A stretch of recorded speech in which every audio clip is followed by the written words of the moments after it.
and the energy is the Ten of Swords. So again, some of you may feel like you're bottoming out. Now, this may be something physical. It could be a serious illness, or maybe you're having back pain, or, there's something where you feel a sense of distress. Earlier in the week, we talked about the Seven of Cups. Hopefully, you're not dealing with COVID or some kind of mental health challenge that could cause you to feel a great sense of depression. Maybe you're taking on this victim mentality.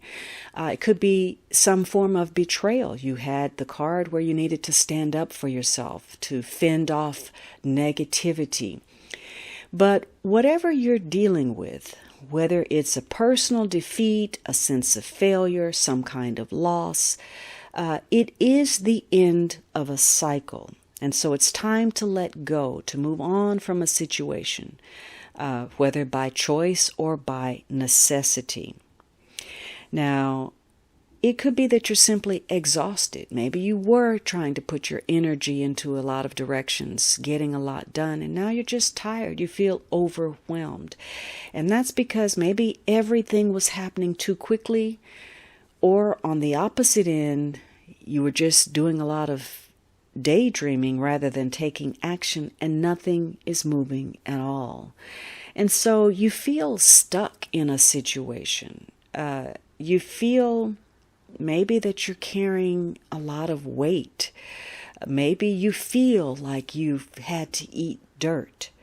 And so there's a sense that something has occurred that wasn't in your best interest.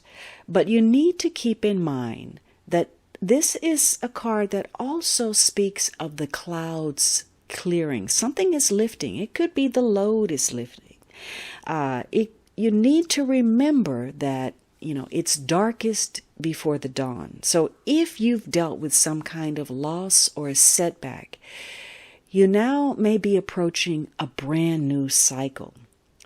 And what you need to do now is to get in gear to help propel that forward.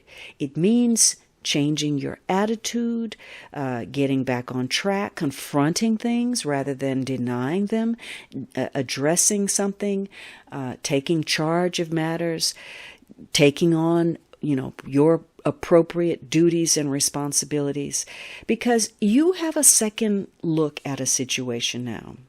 And at first glance, maybe you feel that that's a failure, but what it is actually an advantage, because now you see the flaws of the direction you took previously.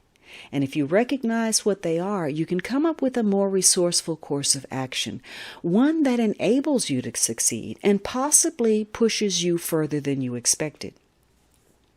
Now, are you a victim or are you a survivor?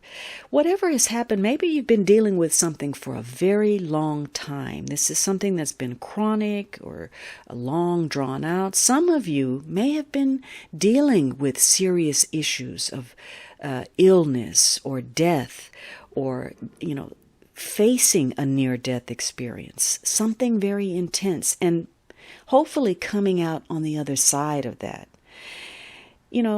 There's no way to bend the truth about the Ten of Swords. You do have to work harder, to dig deeper, to remotivate yourself. You're having to draw on whatever reserve of strength in order to redirect your ambition, your sense of purpose.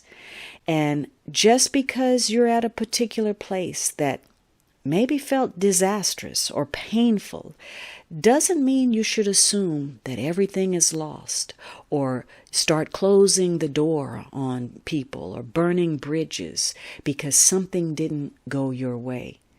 For some of you, the worst is over. You're in recovery mode. There's a rebirth where you receive some relief.